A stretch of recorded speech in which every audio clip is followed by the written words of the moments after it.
There is something that I put here, wrote by Akbarawa, Sonny Akbarawa. Remigius, those that are engineering you against Briggy APM and the Biafra Defense Forces are hiding without, but very soon they will bring themselves out alongside with you clearly. Do you see what this guy wrote here? This guy, I don't know where he thinks from. I don't know where he thinks from. And I want to tell the leadership of Briggy, this guy needs to attend a total apology to me. A total apology.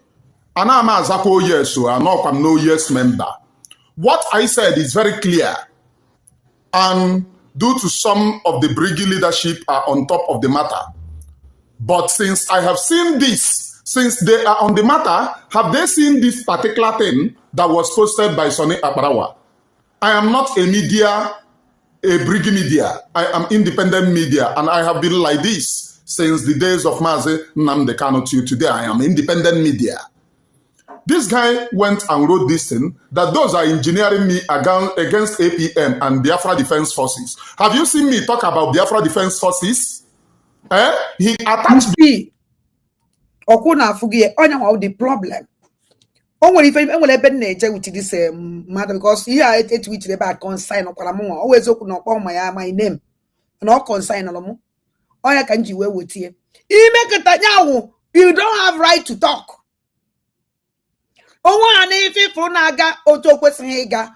talk, oh, shut up. You walk when the engineer. Can do the contra nacho? Can do the Buddha nacho? Let me tell you people something. Okay, for Biafra. The people here will take Biafra. We talk about Biafra. Before I will take Biafra, here I want a new mind. Yeah, with pure heart. Oh, not to walls of war.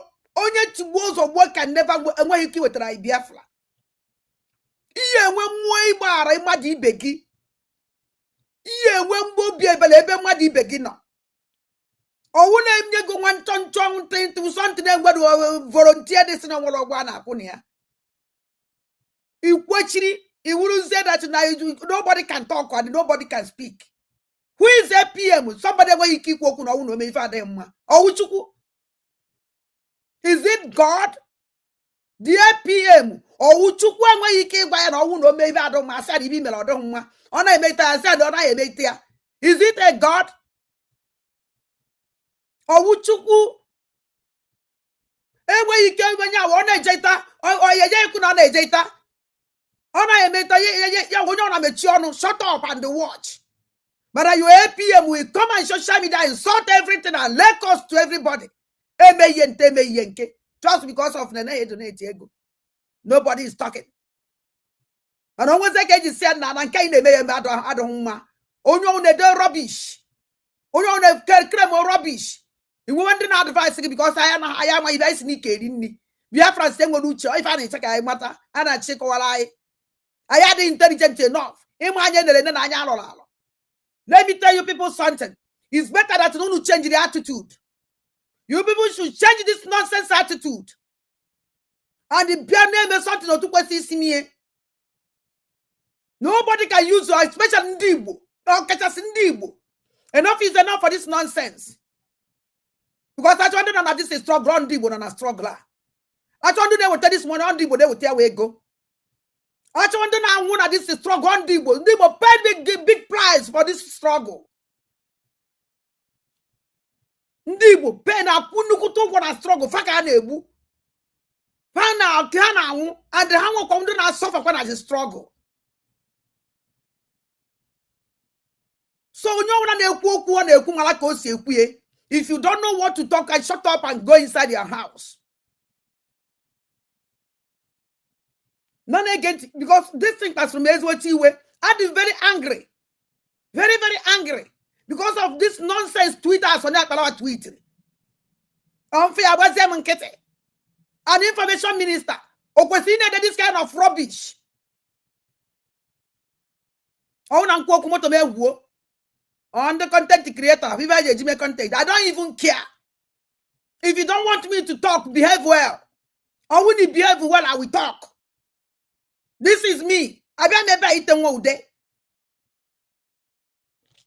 na na-ege ntị because this one even awere m ezigbo iwe. Biafra Defense Forces in order to bring the men on the ground in. Yes. He attached the men.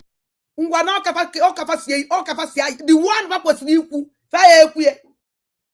The one that kwesịrị tweet, nobody will tweet it. The one that kwesịrị ikwu taka yes na konuko. We are only here to fight for them. We are only here to the only permanent let me just to take good care of them. That's all. I never one day will speak against them. I want to fight for them. So I want to do the kuru for no fa. So I want to fight refano. So I want to judge to basalafa. Kedika sinoro for no kwafuma and enyeju kwafafo. So some no let me juice. Ni kuku na. Mana ikuzenya ula abia sinazu konuko rubbish. Woputa. Madam Holy Ghost. Nobody come out to lie up to today. Nobody tweeted it. Nobody was Biafra and Holy Ghost. Ndo chuputa kwuo. Do you people denied? Now that's a gallant name. Suffer everything for us. What a shame. Information minister were the one or tweet. When go ahead tweet. Let me tell you people something. All this nonsense threat will stop.